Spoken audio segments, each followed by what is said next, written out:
Hello, everyone. I'm here today with Shay Domany. Shay is big on the party scene, but he's been unfortunate enough to be at, one might say, the wrong party at the wrong time. He was on one of the parties that was attacked by Hamas on the 7th of October, and today I would like to discuss some of these events and experiences with him, and also his experiences living in kibbutz Nirim. Nirim is a kibbutz, right? Yeah. Yeah, okay. In kibbutz Nirim, which is very close to the Gaza border, one might say. And so let's get to it. Shai, before you take us to the party that's happened between the 6th and the 7th, right? Before we get to that, can you tell us a little bit about what your experience has been like living in kibbutz Nirim? Is it any different than living anywhere else? Yeah, I think it has a few differences from living in any other place. One, two of the main differences are the being in a kibbutz. I live in kibbutz Nirim, and this is one of the main differences is that it is a really small community that the people inside the kibbutz that live there are also the ones that most of the time have the positions of power inside the community of the kibbutz, and the community chooses the people which are to be allowed to enter the community in the next years. So this is one of the main differences from any other place. In a city, if you live in a city, you don't get to choose who will be your neighbor next year. In a kibbutz, most of the people or some of the people get to have this opportunity to choose who it is that will live next to them. So it's a small and closed community, right? Do I understand? Exactly. Okay. Exactly. So this is one, I think, major difference from most of the other places that you can choose to live in. And another major difference is that, like you said, kibbutz Nirim is really close to the border with Gaza. It's around 2 kilometers away from the border itself, not from the city that is right next to it, from the border. So Um, that's about a 20-minute walk, right? You can walk yeah, 20 minutes from your it's home it's and you're in. nothing. Okay. Exactly. You can see from the western side of the kibbutz, you can see Gaza laid in front of your eyes. It's almost all of Khan Yunis I can see when I just look in a naked eye. How many people live in that kibbutz? Around about between 400 and 500, I Oh, okay, think. very small. All right. Yeah. And it's mostly families that are a few generations there already. Um, so yeah, these are at least as I see it, the two major differences from other places, especially in Israel. I will not compare it to other places in other countries, but the major differences from other places that you can choose to live in Israel are these two. And it's a beautiful place. I personally I love the community. I love this way of living. Um, it's very close to the land. There are a lot of fields of crops around the kibbutz. You know, the kibbutz is like a small place, the residential area, and then it's surrounded with a lot of miles and miles or kilometers and kilometers of fields, crops, trees, anything that is related to agriculture, because this is the main income of the kibbutz. So there are a lot of fields and a lot of farmers in the kibbutz that work the land, and it's a beautiful thing to see because the land is always renewing. It is always, there's always something new to see. So the views there are beautiful, and the community is amazing. I have close friends of mine that I grew up with. It's hard to describe it because human connection is very hard to describe, but I grew up with the children of the people that my dad grew up with. And also, we were going to the same school, to the same after school programs, to everything. It's a really, really small community, the kibbutz. And also, we were studying and going to practice, I don't know, instruments or anything that you do on your free time, you do with all the people from the other kibbutzim around in the area. So you really get to know everyone, like from a really small age. You get to meet the people and really be in touch with the people that live next to you, because it's based on such small communities. Then the human connection is much more, I think it has to happen, you know. Right. You can't meet other people if you don't get along with these ones. It's also very difficult to be a psychopath in these communities, because if you're a psychopath, then everyone knows what you are, and you're essentially completely ostracized, and you have no choice but to leave because you can't really prey on anyone. So what you're describing is a very small. It's really similar to Orthodox communities. They Oh. can shun people away if they are doing something that, according to the community, seems wrong. They can shun these people away, and they have not many options other than to leave the community. Is this true? Is that true that is it true that the people in these kibbutzim, so you're a very tight-knit community and a small community, so I would guess you would be quite similar to one another in many beliefs and many aspects. Is it true that the political leanings in these kibbutzim goes way more to the left compared to other places around you?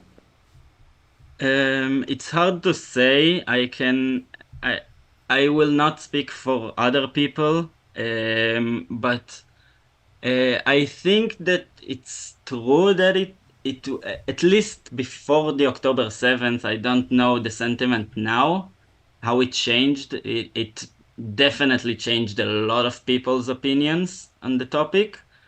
But I don't know how it is now, but I think before you could say that it's more left-leaning in the Israeli politics point of view, you know. Yeah. Okay. Yeah, the kibbutzim most of the time held a left-leaning point of view. Well, I guess it makes sense because I guess the astute listeners can probably figure out by now that the kibbutzim is essentially a mini communist state. And I guess, well, communism still works in many of these kibbutzim, some of them not so much, but some of them are doing just fine. And I'm guessing that, well, the smaller a community is, the more likely communism is to work. Like in our family units, we're all communists in a sense. We all, to each according to his need, and from each according to his ability. And when you have such a small community of people who are mostly the same, and you actually have control of who's going to be your neighbor next year. So you can't accept anyone, you can really just reject anyone that doesn't, flow with your values. So it makes sense that communism would be more likely to work, and so it makes sense that these societies would be more leaning to the left, of course.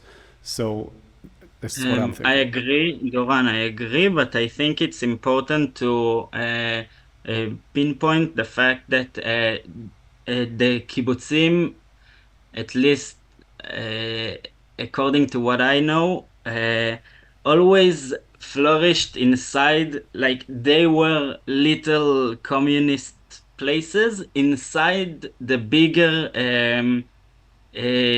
Israeli finance plan that is not communist. They always had their lobbies, and they had influence, but they never wanted to I don't know, bigger communist countries, or they never wanted to take over Israel's. Well, that's a big difference. That's a big difference from the what you might call old-fashioned communists. Yeah. Well, I guess in a sense, many of us are like that, right? If we go out with a bunch of friends, and we can share our water and our food and our money in a sense. If we go out and we plan this, it doesn't mean that we want to share with everyone. We just want to share with our friends and with our community. So it seems like you're describing a very, it's a small mini communist utopia in a sense, with similar people, with quite similar views, very peaceful agricultural society. And then what happens? So that's the way it's been for about 100 years, I would guess. I think the last these kibbutzim, this area, I should point out, is very famous for. There were many famous battles going on in that area during the first Arab-Israeli war, what is called in Israel the War of Independence, or by the Palestinians it's called the Nakba. Maybe I am mistaken as to which war it was.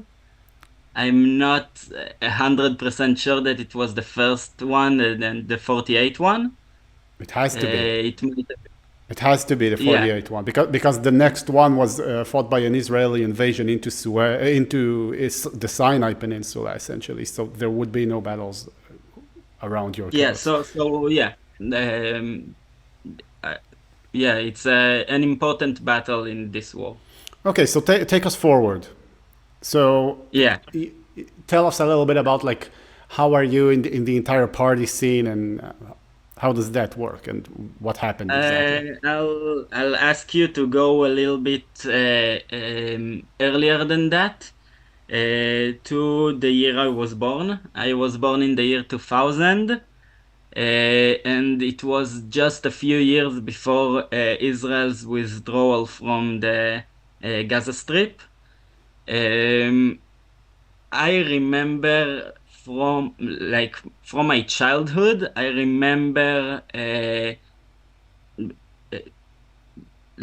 don't remember anything before the withdrawal. I was 5 years old when it happened, but I do remember instances in my childhood where a terrorist would cross the border into Israel from the Gaza Strip, and we would be hiding inside with an order from the Israeli army. The residents of this and that kibbutz has to lock the doors and stay inside their rooms before there were any safe rooms or anything like this. when I was really like a child, about 6 or 7 years old, I remember instances where we had to enter our homes, lock the doors, and stay as still as we can, turn the lights off, and let the army do its job. Hope that they will protect us in the best way possible. And later on, and also around that time, it was starting to the rocket fire from the Gaza Strip also started uh, m- to become heavier. It started even before 2005, but it started in like a few rockets, mostly towards Sderot. And a few years later, it already became a large issue with a few tens or hundreds, maybe, of rockets towards Sderot and also the kibbutzim and other settlements, other places of living in the Gaza envelope. Tens and So hundreds per day, per month, per year. Oh, per year, I think, but it's also it's very for me these years. It's a lot of like from what I remember or from what I was feeling from the situation. It's not. I can't say facts, that are. I didn't go just before a conversation on the yeah. Wikipedia page of the Gaza Israel uh, conflict, so I don't really know, but I think it was hundreds per year. It wasn't hundreds per month this few years, like 2006, 2007, I'm talking. But don't catch me on the word on that. Um, and it started becoming heavier and heavier. And then Oferet Yetzuka, the first military operation that Israel held in Gaza. Cast lead, I Operation Cast lead. That's the one you're referring to. what? The one you're referring to is Operation Cast lead. That's the name. Astled. Okay, yeah, Yeah. I didn't know its English name. Thank you. So this was, I can say, for my personal experience, I came here to talk about my personal experience. I didn't came to voice any like official Israeli, I don't know, point of view or anything. I can say only from my personal experience, and this operation Cast Lead was the first time that I witnessed or it wasn't firsthand. I didn't see it happening, but it was the first time that I was exposed to death by this conflict. Um, I'm sure other people, it happened even earlier than this, but I was a little child still at that time. And someone from my kibbutz went to the kibbutz near us, Nir Oz, it's called, to work. And a rocket fell in the factory that he was working in. Um, in the military operations that happened later in the next years, if I remember correctly, 2012 and 2014, it I was again exposed to people from my kibbutz that were trying to live their lives, or I don't know how to really put it into words, but they weren't doing anything militaristic offensive. They weren't soldiers in Gaza that were inside this. They were in their home or in the kibbutz, and they also were killed from rockets, which rockets, as you know, are blind. The Hamas rockets are blind rockets. They are shooting them without knowing if they'll hit military targets or civilian targets. How So how long do you guys have to get to shelter once the alarms go on? How does that work? And that's a also, good question. will a shelter really protect you from a direct rocket hit? So these are my two questions. Okay, so these are two good questions. For the first one, I'll say the first question, it changed over the years. As Israel made its alarm systems more up to date, then we had a little bit, few extra seconds every time. I think around the first like around 2009, 2008, 2009, it was most of the rockets 2, 3 seconds maximum until and we didn't have a safe space then. So it was 2, 3 seconds, and you have to lay on the ground or get as far as you can from windows, get under a table, something that will protect you at least in a feeling, give you the feeling of protection. And then once every few years, the alarm systems got updated and they gave us a few extra seconds. So now I'll say it's probably maximum 15 seconds for a few types of rockets. So there are rockets that doesn't have alarm at all, and to this day, because we're so close, then the closest rockets, the rockets that are short distance, the alarm systems most of the time don't recognize them, and we don't have at all any alarm for them.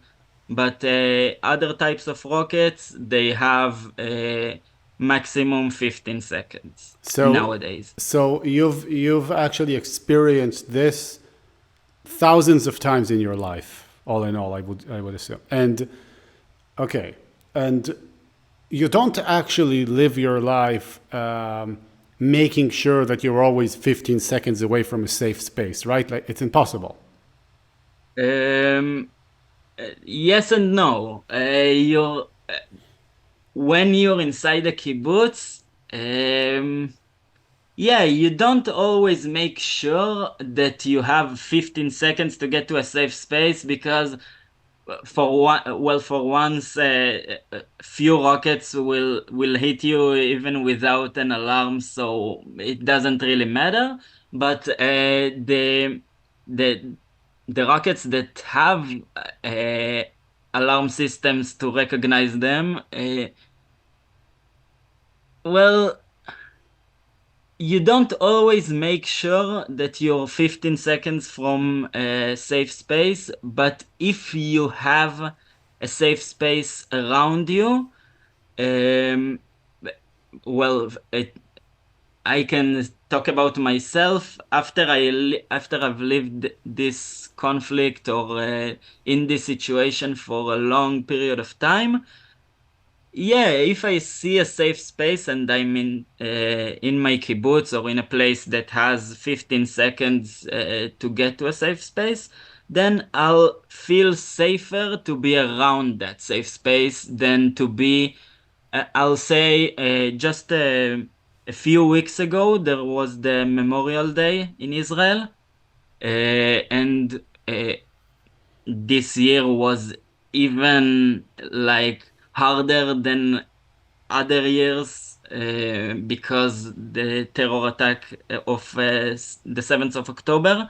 and that we had casualties, civilian casualties in my kibbutz mostly. And um, the cemetery doesn't have the kibbutz's cemetery doesn't have a safe space. So I had a really tough time deciding whether I would come visit the graves of the people that I've lost, the close people that I lost this year on the Memorial Day for them. Uh, or do I not go because there isn't a safe space and it is a horrible situation to be inside when you're surrounded by hundreds of other people that have all come to pay respects for the people who died, and then maybe the alarm will go off and people will start rushing and nowhere to, and they will just have nowhere to go to. They will rush without purpose. Why don't you leave? I Why don't you leave the kibbutz? It seems pretty well now. Never mind now. I'm asking before. Why stay? It's also a good question. Like I said at the start of the conversation about kibbutzes, and about specifically my kibbutz, kibbutz Nirim, um, a lot of the people there, a lot of it's families and also multi-generational families. That means if I was born in Beersheba, well, technically because the hospital is there, but I was brought to the kibbutz right after I was born. I'm the third generation to live in the kibbutz, second generation to be born in the kibbutz. It's like, and I'm not the only one from a multi-generational family to a kibbutz, even not to specifically kibbutz Nirim. Kibbutz is a place where, like most of the time, a lot of families choose to sustain, stay in this place and keep raising their children where their parents raised them. So it's hard to just live. I've grown with all these people. Even if I were to live, and I don't know, let's take the farthest, like the furthest example. I'll live to New York. I don't care about the problems of the Israeli people now. I live in New York, but my grandmother, my other grandmother, my father and mother, my friends, and all the people that made me into who I am today, they still are there. Well, now specifically no, because We'll get to we're that. We'll get to evacuated. that. Yeah. Okay, so So, take us forward. okay. So, yeah, I for a few years I've been a member of the party scene in Israel, and specifically these parties, Psyduck, are like good friends of mine are the producers and the people behind the scenes to make it happen. Like really good friends of mine that are also from the Gaza Envelope, from the surroundings of Gaza. So uh, I've went to parties for a few years now, and it was always like a fun thing to do when I have time. On the, I think, 5th of October or 6th of October. I've talked with a good friend of mine who is also in the party scene, and we wanted to go to a party called Unity that we heard about. It was a party held at the Reim like parking lot. I don't remember the name of the place, but it's like a park, the Reim Park, where the Nova was held a day later. Like the Unity was the party that was held where the Nova was held a day before the Nova. I'm just making it clear for our listeners. The Nova party is the place where the most infamous massacre of the 7th. Well, I don't know if it's the most infamous, but one of the infamous massacres of the 7th of October was actually at a site of a party called the Nova Party. So you're describing a different party called the Sidak Party, which happened adjacent, but it wasn't part of the Nova Party. Yeah? Yeah, Okay. adjacent is like the same time, right? No, it's next to. Yeah, but it concurrent, it So would be at yeah, the same time. Yeah. yeah, it also both at the same time and also really nearby to the Nova. Yeah. But what I'm talking about now is a party the day before. The day before the Nova, we wanted to go there. A good friend of ours, we called him, and he told us that there is a Psyduck party the day later. So we canceled, like we didn't go to the Unity that we wanted to go to, and we went to the Psyduck. So it started around midnight between the 6th and the 7th of October, and it was placed about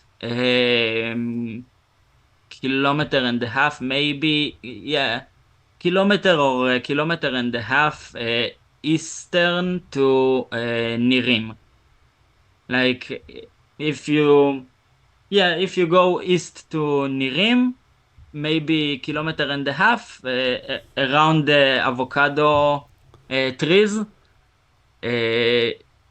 you'd you'll find you'll find a riverbed that holds no water. So the party was held inside that river bed, river creek. I'm not sure how to call it, but it's like a river without water, without running water. Yeah, a dried up So river. it was there. Yeah, So let me see if I get the geography right. So there's the Gaza border, and then about 2 kilometers from the Gaza border, there's the your kibbutz, where you live, where your family and friends live, and then another about kilometer or kilometer and a half further to the east. That's where you're located in the party. Am I correct? exactly. Okay. Yeah. And it's about 5 minutes drive from my kibbutz.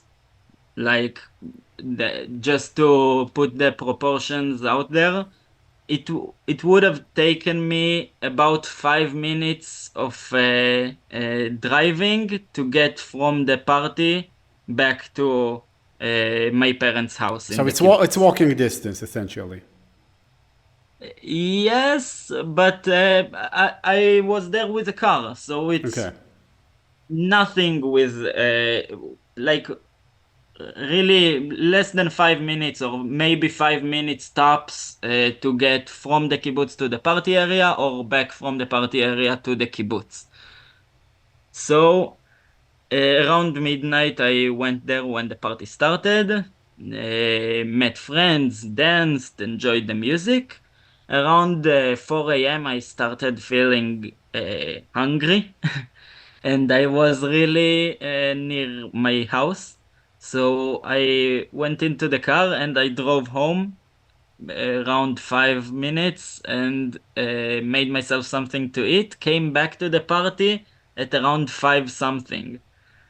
So about 1 hour before the situation started, you could say the war started. Has this actually been the last time you were at home?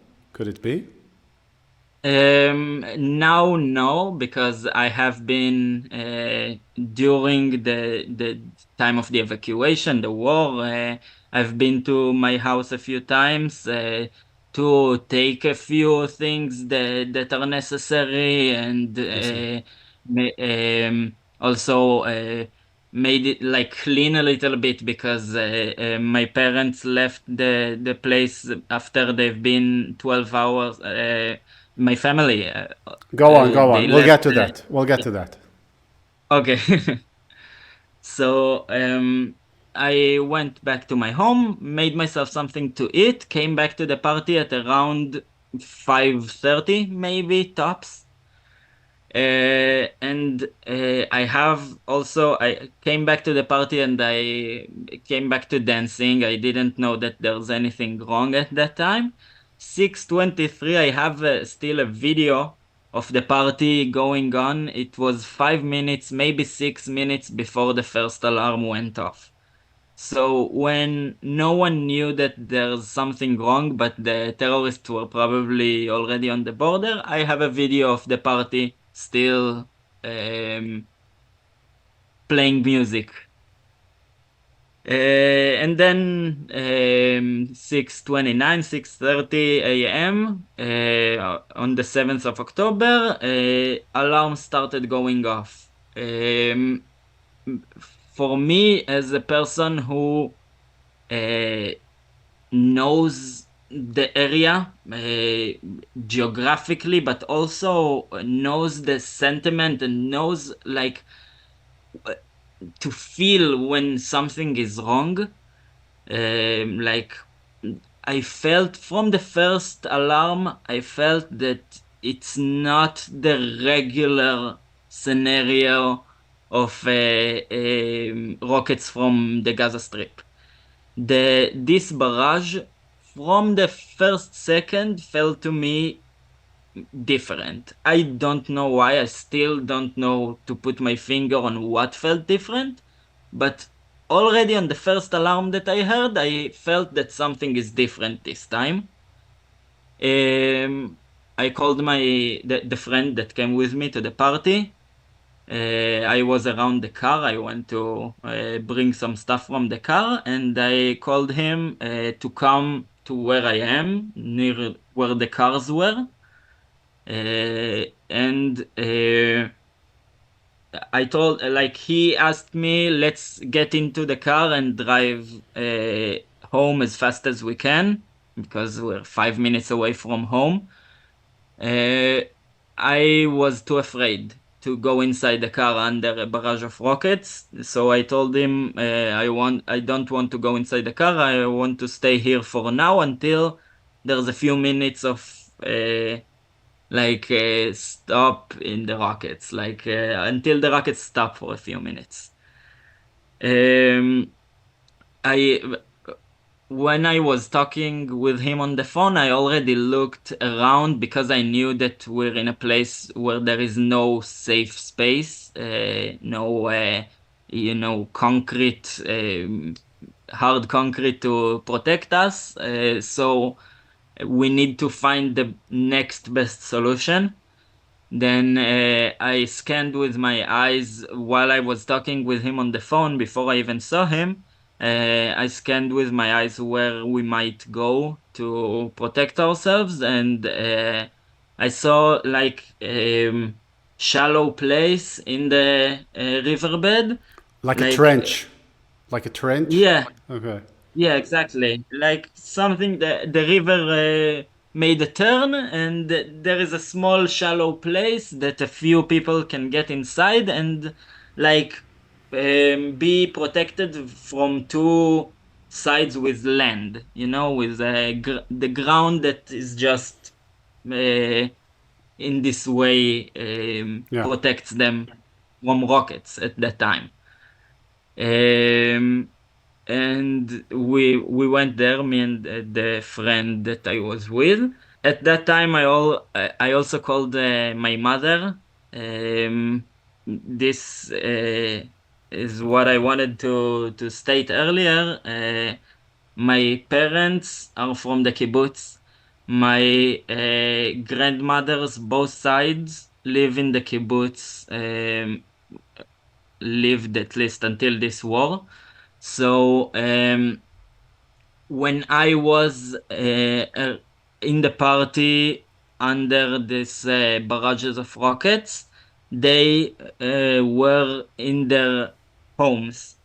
Both of my grandmas in their homes, my parents with my little sister in their home, or in our home. Um, they were I was worried about them and they were worried about me because the situation was very dangerous. So we all were worried about each other.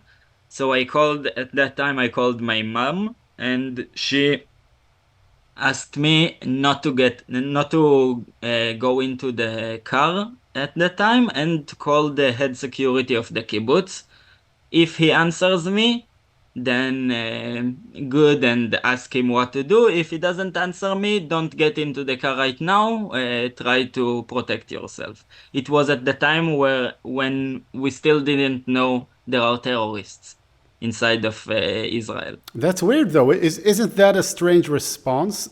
Like for someone who should be so used to these kinds of occasions, it seems almost too cautious in a sense, right? Or is that normal? It's For once, yeah, it seems too cautious, but like I said, and I wasn't the only one who felt that I could say about myself, and my mom who also told me later on that this is what she felt, or my brother or other people, but that from the first rocket, 6:29 a.m., from the first alarm that went off, I can say about myself, but my family also told me, we immediately felt that something is not right, something is fishy. Like nothing prepared us for it. We know the situation, but we also know that the most of the time, if there is information of like the Israeli government or the IDF gets information about a barrage of rockets from Gaza, 2010, I'm speaking 2011, 2010, maybe 2013. These years, if the IDF or the Israeli government were to get information about a barrage of rockets about to go from the Gaza Strip, about to be fired towards Israel first thing in the morning, especially if it's a holiday or anything unusual that there are people on the streets, there might be people on the streets. Or if I can say when I was a student that there were times where the Israeli government would get information that there is going to be a barrage of rockets when we have the buses to school. So they canceled the buses to school. I'm talking 2011. So it was more than 10 years ago. And we we got we got used to the situation, but we also it's hard to get used to it, yeah. But we got used to the situation, but we also got like a gut feeling about the things that are going to come up of any I don't know, exclamation in this escalation in the situation. You know, if there is a few rockets, and I feel, and my all of my family, we all feel like, well, this time no one will respond to that. Most of the time, this is what's going on. The Israeli government, in the end, doesn't respond to it. This time, first rocket, I can tell you about a lot of people whom I've talked with. that told me that from the first alarm, they already felt something is fishy. Like something's not right. I don't know. We didn't feel. I can say about myself. I didn't feel like it was a barrage of rockets for the purpose of sending a barrage of rockets. I felt from the first second, from the first alarm, that they're trying to cover something up, to hide something behind this barrage of rockets. This is like I don't remember the word now, but like A diversion. uh, yeah, exactly. Diversion. Okay. Okay, so take us forward. Okay, so I called the head security of the kibbutz, like my mother asked me to. He answered me, luckily. And he told me not to go into the kibbutz, not to drive to the kibbutz right now. He didn't state any specifics. He didn't tell me there were terrorists outside. He didn't tell me anything like it. Did He he told me know? something like, Did he know by then that there were terrorists? I don't know. I don't know. But I Okay. think it was around that time when he started to get information from people in the kibbutz that encountered terrorists at that time, around that time. Um, I think it was about.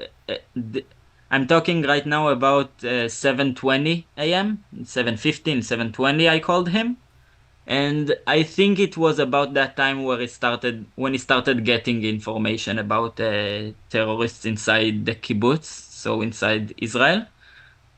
He told me, don't go inside the kibbutz, stay where you are and protect yourself, something like this. Um, Personally, I wouldn't have gone into the car. I was too afraid to go while there is this massive barrage of rockets. Even before I knew there were terrorists.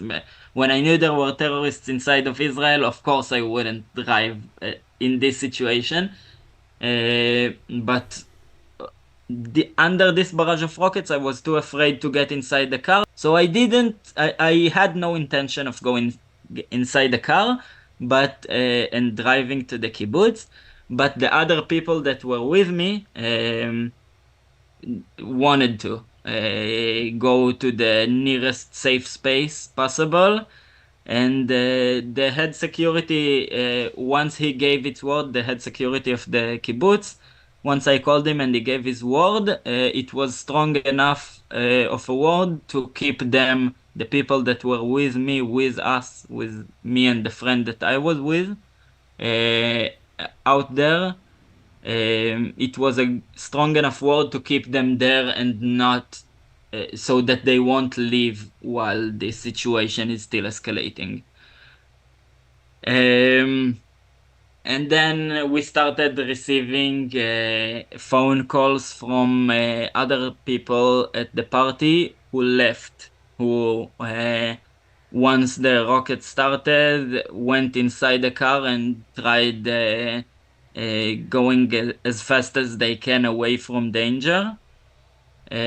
Some of them um, didn't make it and are not with us today. People from the party? 17, yeah, 17 people from that party were murdered in the roads. And the ones that survived, even though there were the terrorists, the Hamas people shot at them and threw grenades at their cars and RPGs, whatever, like anything they tried anything to kill them. The people that managed to survive called us from the roads and told us, do not go into the road, like stay there. You did good that you stayed there until now. Don't go out. There are terrorists all over the roads. Like they're spread all through Israel, like all through the surroundings of Gaza, the roads there. So we stayed there. For a few hours, we tried to keep it down, physically keep our heads down, so that we we were hiding. Um, we, One of the things that we got lucky with was that we were hiding in a really shallow place, because this is the place that found to I thought to be the safest place in the area to hide from rockets. Um, it We got lucky, and it was a good place to hide from Out of sight. terrorists. Yeah, out of sight for people who walk by foot or by car or motorcycle, but also out of sight for the Nova massacre. A lot of people were killed from these gliders that they were just through the air. They landed in the festival area and started shooting. We got lucky. Two things in our party. One is that the area was a little bit of, like, you could say forest, but it's not really a forest, but there were a lot of trees in the area. So from the air, you couldn't really see the party. So once the alarm started and they turned off the music, you wouldn't really be able to know there is a party going on there unless you're inside of these trees, going inside of this place. And the other thing we got lucky with was the fact that we hid in a shallow place. Um, uh, to hide from rockets, but Yeah. it kept us safe also from the site. How long were you Out in of there? How long were you hiding there? almost 12 hours, 12 11. hours. Was it a hot Yeah, day? yeah, it was a hot day. The producers of the party saved our lives by making sure there is enough water and other drinks for the party before the terror attack started. So when we hid there, we had enough liquids to not dehydrate while we're there. How many people were hiding from your party? Uh, at the start, at the very start of everything, we were just me and my friend, but then we called others to the same hiding place, and we were about 10 people. Okay, and while this is happening, what's going on at your home? Yeah. So my family got lucky. We didn't. My parents' house wasn't infiltrated specifically by terrorists, but um, this day was like they were really worrying. My parents were really worrying for me because I was out there in the field, and at around 12, around midday, I had no battery left in my phone, so I couldn't talk with them also. But they were worrying for me. I was worrying for them, but I was more worried for friends of mine who wrote in group chats like they're burning my house. I'm suffocating from the smoke. Other people weren't able to. Just couldn't write any messages because they were fighting for the handle to the door Yeah, they so were that the holding the handle so that the terrorists couldn't enter the room, couldn't right? enter their safe space. Yeah. Yeah. And it was just all over. Like all of my friends are attacked at the same time. My family is attacked at the same time, and I'm out there in the fields after a party, lying and hiding for my life also. So it's a situation where you really don't know where to put your effort into. What can you do for, who can you save? Like, will I be able to save myself? Will I be able to maybe save someone else? If I go to, a lot of people in Israel died while driving to the south to save loved ones.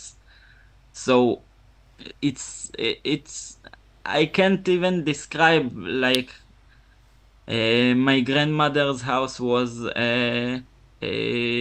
infiltrated by terrorists. They went inside her house, and she is an old woman, and she's not completely capable of taking care of herself. So she has a caretaker, and her caretaker, who is a mother herself, held the door saved their lives by holding the door so that the terrorist will not be able to enter. I'm just going to make it clear for the audience. There's like on the in the shelters there's like a large handle that you have to pull and push in order to open the door. So if you're from the inside and you can, yeah, is I that can show you. I'm inside of a safe space right now right? Yeah. by pulling up the handle, but then from the outside you can turn it down. So the people were locking it and then pressing all of their weight onto the handle so that the people from the outside will not be able to turn it back down to open. I see. And you've had friends who later told you that that's what they were doing, so that's why they weren't chatting with you essentially. And you've also had I have friends who got burns, first, second degree burns from RPGs who were shot at their safe space doors while they were holding it. Or their house was burning. All of the house outside of the safe space was burning. They're fighting, their lungs are fighting smoke, and their hands are still holding the now uh, like super hot handle of the safe space because the outside is burning, so it's super hot, but they can't stop holding it because then they'll be able to just pull it down from the outside and enter without anything bothering them. okay. So essentially, that's a small community, the one we've been describing at the beginning of this talk. Very small community, very tight knit community.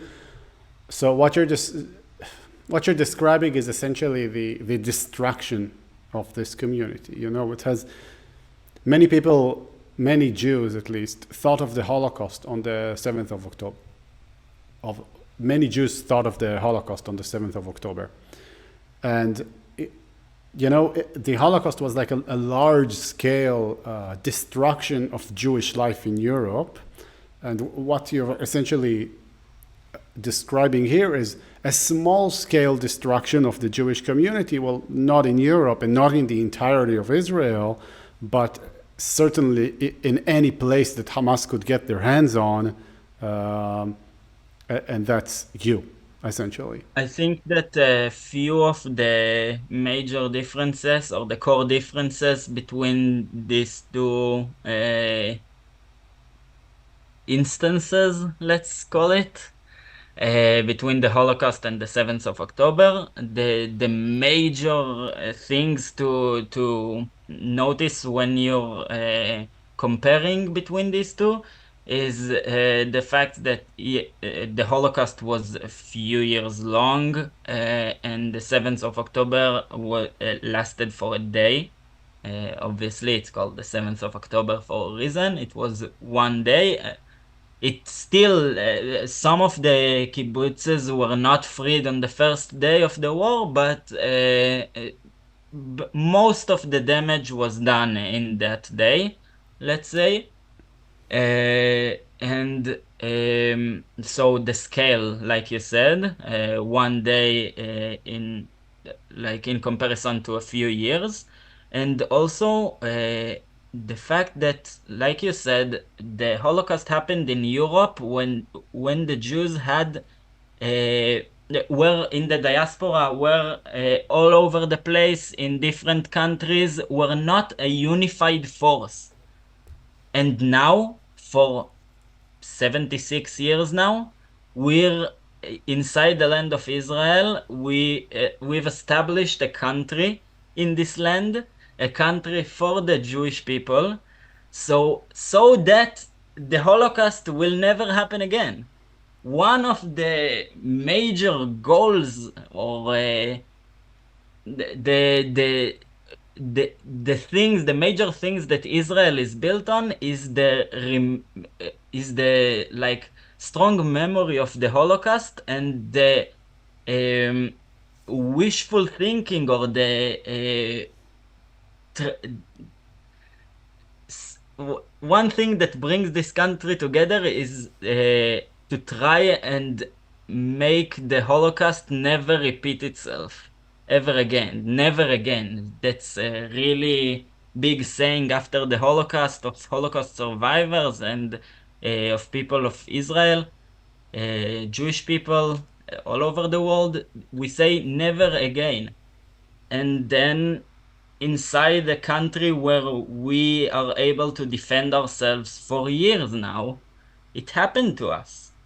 And it happened by the hands of a terrorist organization that is one of our, it's, I don't want to say it, but it's one of our smallest issues to deal with. So for me, like as someone who grew up in a situation where it's harsh conditions, once every few years when there's a military operation and you're evacuated from your home as a kid, it's not easy conditions to live in. But I was always thinking, at least I have someone, at least I have the IDF or the country of Israel to protect me. And then for a full day, we felt naked. We felt like the. I think I'll say personally, I felt like there is no, for hours and hours, there is no one to defend the people of Israel inside the country of Israel. Even though we have IDF and it is a strong IDF, and we want to think of ourselves as well, we are a democratic country with a rule that is meant to provide for everyone. We felt defenseless, naked, with no one to protect us for hours. Well, Tell us about how this ended. Did the day end? When did you realize that you were safe? And then to wrap it up, because we really need to be wrapping up, tell us about the evacuation, like what's going on with you guys today. okay. So first of all, I'll go to the October 7th, to the end of the day. We were lying there in the fields, out in the open, hiding until, well, I'll go a little bit to the middle of the day. We were hiding there. We were trying to get forces, either police or IDF, someone who can help us, get to us, and take us out of there. For these hours that we were lying there hiding. And we tried to call a lot of people. Whoever had battery, well, tried to call a lot of people. And around, I think, 1 or 2 noon, there was a security vehicle that approached us. We didn't see it, but we heard a siren of a security vehicle trying to like siren to notify. It was out in the open. There wasn't a road really near us. So if there was a vehicle there, a security vehicle, he meant to go there, or he wanted to cross to the kibbutzim from a military base that is nearby also. So he arrived there and he turned the siren on. So we heard him and we were about to go out. And then everyone who made phone calls to try getting forces to us called again for the numbers that he called earlier to check who brought forces to get us out of there, and no one at that time has sent forces. So now, when I think about it, I can probably say I can say that it was probably stolen security vehicle, stolen Israeli security vehicle. The Hamas probably stole it from the military base that I talked about that was in the area, and drove to one of the kibbutzes and one of the kibbutzim in the area, and they saw our vehicles and they tried to see if maybe someone will go out if he turns the siren on. We almost went out. Eventually, we stayed there. So yeah, this is something that happened in the middle of the day, but at the around 5:30, maybe 6 p.m., we were in contact with forces of the IDF that told us that they are coming to us next, like they're doing something, but in the next few minutes they'll get to us. So me and a friend of mine, we went out to see them from out from the hiding spot to spot them and bring them to everyone. They got to us. We went out of the hiding spot, went inside our vehicles. They drove a few hundred meters with us, and they told us to go as far as we can out of the like as far as we can from the surroundings of Gaza. In the words of the IDF soldier that talked to me at that time, he told me, drive to Ofakim, which is a city about 20 minutes from the border with Gaza, maybe 25. Drive to Ofakim and then keep driving and go to your house, go to your home. And I told him, I live right here in Kibbutz Nirim. So he told me, okay, drive to Ofakim, keep driving, and that's it. So that's what we did. We got to a house of the father of one of the friends that were with me, and we stayed at his place. On the roads, we saw horrific views, bodies all over the streets,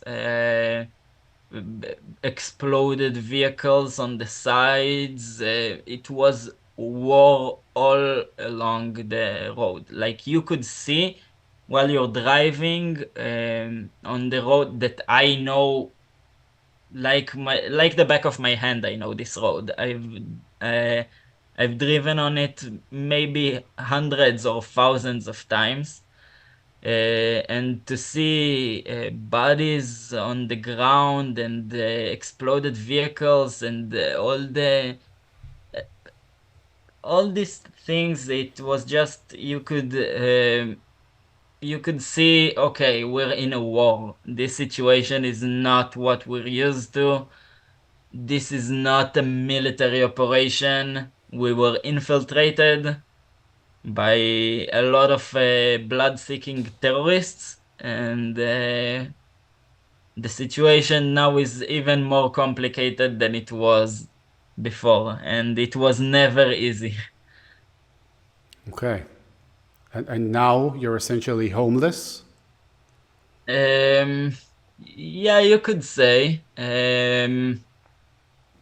The well, the government or the Israeli authorities, they provide us with a place to stay.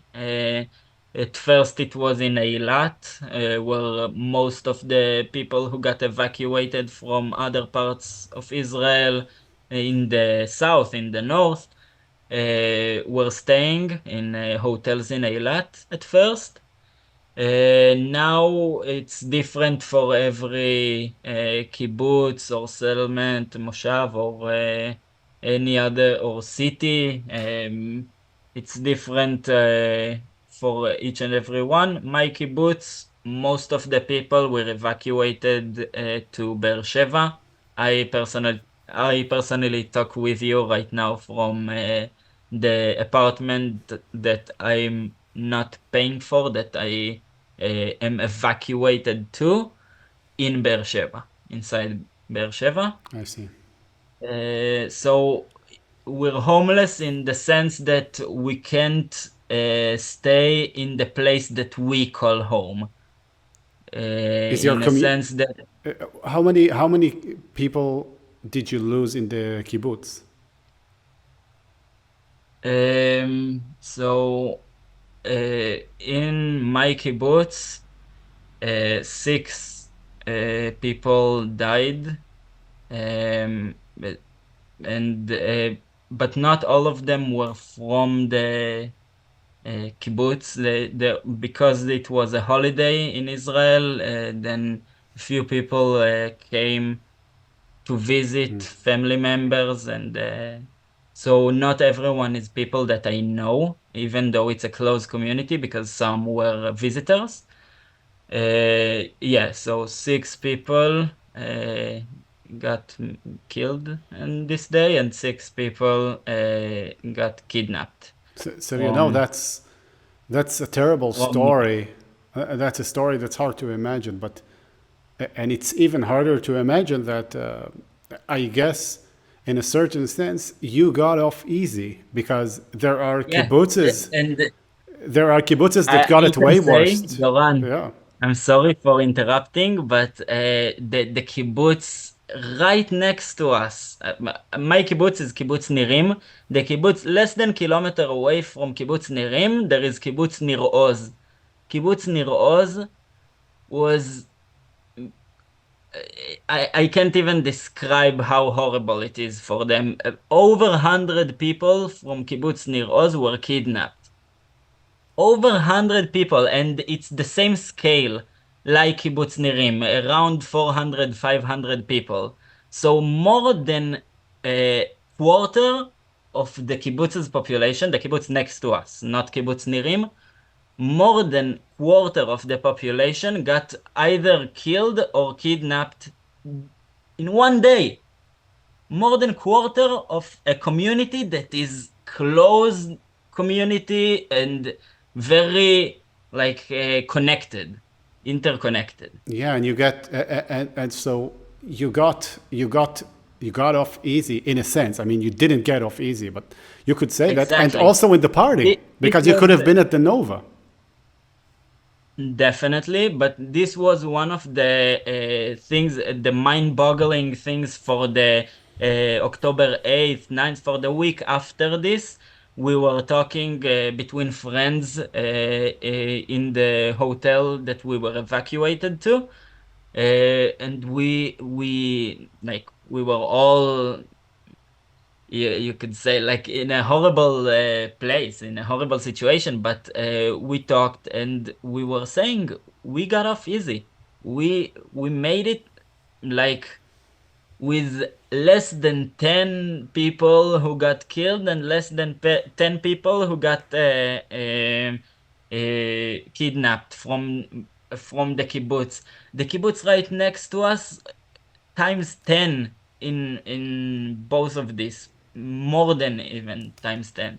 So yeah, it's, for once, you can't really say it for human lives. I got off easy. Even if it's one person who died, you can't really say we got off easy, because it's a whole, like, world. There's a saying in Hebrew, the savior of one soul is the savior of a whole world. Like, every single soul is a whole world. So you can't really say we got off easy, but you have to say it because you look at the scale of what happened in Kibbutz Nirim in comparison to what happened just a kilometer away in Kibbutz Niroz, and your mind blows from these numbers, from these scales. Shay, Uh, thank you so much for taking the time to share your story with us. Thank you for listening and giving me the platform to share this story, Doran. Thank you also for everything you do on your channel. I think you do a lot of a great job. So thank you very much. Thank you so much. Have a good day. Stay safe and let me know how it goes with, well, maybe we can talk in the future about how does it well, how do you return home? What is even home now? You know, what's is the community done? Is it going to rebuild at the same place? Is it going to rebuild elsewhere? So do keep me up to date on Um, that.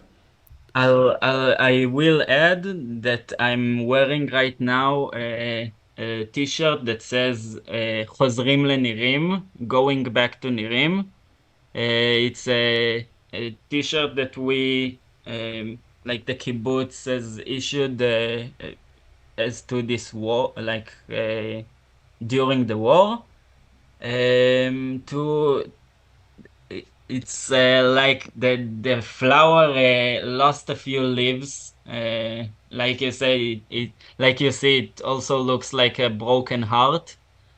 The leaves lost, but the I think the general sentiment is people want to go back, but we really don't know. Yeah, I hope we can discuss about this because it's a topic for itself. We can talk about it for a long period of time in Okay. and of itself. Thank you, Shai. Thank you, Doran.